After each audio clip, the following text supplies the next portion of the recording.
That is the craziest game in the Premier League this season by a country mile. Chelsea beating Spurs 4-1. What is going on with VAR? What is going on with referees? What was going on with Spurs and Chelsea at the end of that game? Spurs could have drawn the game 2-2. Chelsea could have won 10-1. They had so many chances. It was a crazy end-to-end game. Game of the season in the Premier League. And I still think that the referees in this country are absolutely shameful of how they're managing games in this country. I think it's an absolute embarrassment. If you're new to the channel, make sure you subscribe. We'd really appreciate it. Going to cover all the goals, all the big moments.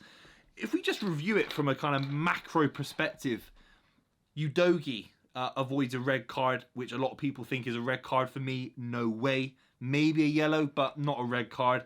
Romero avoids a red card early in the game. Sterling's goal was ruled off for handball. Caicedo's goal was ruled off for offside. It gets brought back for a penalty on Romero. Romero gets sent off. Cole Palmer scores a penalty. And there's a few other decisions after that. And Udogie gets sent off as well for a second yellow card, I believe it is. It's absolutely embarrassing how referees in this country are coming to decisions. I think we can all accept in this football world that we live in that there are going to be people that make wrong decisions. There are going to be referees that make the right decisions. There's going to be a lot of controversy. The fact that it took one period of time was about delayed by 10-15 minutes in the first half. The second half we had about 12-15 minutes of added time. It's not right what they're doing to the sport, delaying the game for so many incidents. By 28 minutes, I remember it distinctively. By 28 minutes, Michael Oliver had stopped the game 3 times for VAR checks. It's a virus on the sport. It's constantly blocking the flow of football. It really is. It's a grim state of affairs. It's not what football's about, and it's getting worse every season. And I'm sorry if you've been watching for a few years or however long. And I know I go on about it, and maybe I look at myself in the mirror and think, maybe I shouldn't talk about this on this channel as much as I do, but I just can't sit there. This is who I am. And this is what football was for me, being brought up end to end. A couple of decisions here and there, of course. It's a massive sport. Money on the line, it's important. But 3 decisions within 28 minutes. Lots of reviews, lots of double checks. Even the one on Reece James that they had to kind of double check, and I think he went over to the screen, or like for a basic elbow for jumping, for a bit of physicality. Really grim state of affairs. It really is, in my opinion. I don't know why they decided to make so many adjustments to games, try to re-analyse everything. Let's just talk about the football. That's all I can talk about confidently and positively, really, because it was a beautiful game of football. It was exciting. You have to say, despite the decisions, Udogie, Romero, they didn't apply themselves maybe in the most professional, modern manner. I think they've both gone into... Romero's a bit more cynical. Udogie going into that challenge on Sterling. He's not trying to hurt Sterling. I really think that it's one of those where he's grown up, and the manager, whoever is the manager for him as a youth academy player, would always tell a player, go through clean. It affects you less. You get less of a chance of an injury. The worst thing you want in a tackle in football is going 50-50 and you getting injured. You're allowed to go clean and hard through a ball, in my opinion. That is football. Maybe in modern day it's a challenge for having the wrong idea behind it, the wrong intention. There's no kind of belief in the goodness of footballers anymore. Everyone's out to hurt everyone, and VAR is here to kind of mop up and make sure everyone's getting sent off for everything. It's the nanny state in football. It's pathetic. It's really pathetic. So there is an argument that Spurs lost a little bit control. There's no question about that.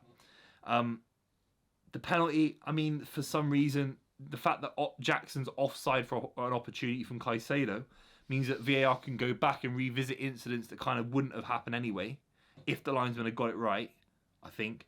And they send off Romero for a high challenge. I don't think it's a red card. I think they're trying to ruin the game. I think it's a yellow card if you have to give it. I don't think you have to give it. Cole Palmer steps up, who looked very confident today, looked very, very strong, and put in a very, very good performance. But what can you say about Spurs? They've got this great attitude. Obviously, Spurs were 1-0 up. I forgot about the Kulusevski finish. Great goal, and it was leading to a great game early on. Great little finish from Kulusevski, who looked really lively in the game until he's limited by all the sendings off. And Spurs-Chelsea could have been 4-1 with 11 men on the pitch. Could have been a great, entertaining game. and it becomes spectacle because of refereeing decisions, and that's the reality of the situation, which is a bit of a shame. In the second half, Bentancur has a beautiful opportunity to make it 2-2, and after Nicholas Jackson had scored. And you do feel that Spurs, that was a one opportunity to make it 2-2. They were never going to keep it 1-1 the way they were going for it. Højbjerg, Eric Dyer came on and shored things up a little bit. Brennan Johnson got taken off after the first red card. So Spurs were a massively changed side. Mickey van der Ven gets taken off with an injury. Massive shame, because he's a player that relies on pace. He's young. To see a hamstring injury go, I hate to say it, I'm not trying to be Alex Jones conspiracy, but these players are stopping a lot more than they used to. That's all I'm going to say. You do wonder if a lot of these stops in the cold now, it's getting winter time, is that affecting muscles tension, muscle elasticity? I'm not so sure, but who knows. Nicholas Jackson gets a hat-trick, probably the worst quality hat-trick in the history of the Premier League. 2 tap-ins on his left foot, a kind of clumsy rounding of the keeper. I'm not trying to be harsh. I'm not trying to be harsh. If they were world-class finishes, I'll tell you, but the Nicholas Jackson kind of rounding the keeper moment was a little bit clumsy. Gets around him, and you got to shout out Vicario. Vicario is absolutely quality today. Kept Spurs in the game, and there's a reality where Spurs draw this game 2-2 with 9 men, and that is a massive achievement. Talk about Chelsea won the game. It takes them into the approaching the top half of the table, and we're in middle of November, or a third of the way through November. It's a big win for Chelsea. It's the biggest win of their season. Does this galvanise them a little bit? Good performances from Sterling, from Conor Gallagher, from Cole Palmer linking things up. You have to give credit to Nicholas Jackson for scoring a hat-trick. Even Thiago Silva I thought looked decent, and Levi Colwill. Even Robert Sanchez at the end made a big save against Son, I think it was, who basically ran through the whole Chelsea back line. So Chelsea got a lot of optimism, a lot of positivity going out of this game. Beating Spurs is always one of them for Chelsea, and for Chelsea fans, it's a huge result, especially away in the Spurs stadium. Beating them in this manner will fuel them, give them things to talk about for years to come. It's a big result in that regard. And then this is a young side that you do feel are learning, week in, week out. Sterling's kind of the one main guy. You got Enzo, you got Cole Palmer, you got Nicholas Jackson. They're all very young and very fluid and learning and dynamic, and they're getting better and better. Is it enough to come top 4? I don't think it is. Is it enough to come top 6 and maybe challenge in the FA Cup? Maybe get some big scalps in the league for next season? I absolutely do think so, and I think Pochettino will come away very happy with the result. But I can't stress enough, it's such a poor set of officiating again in the league.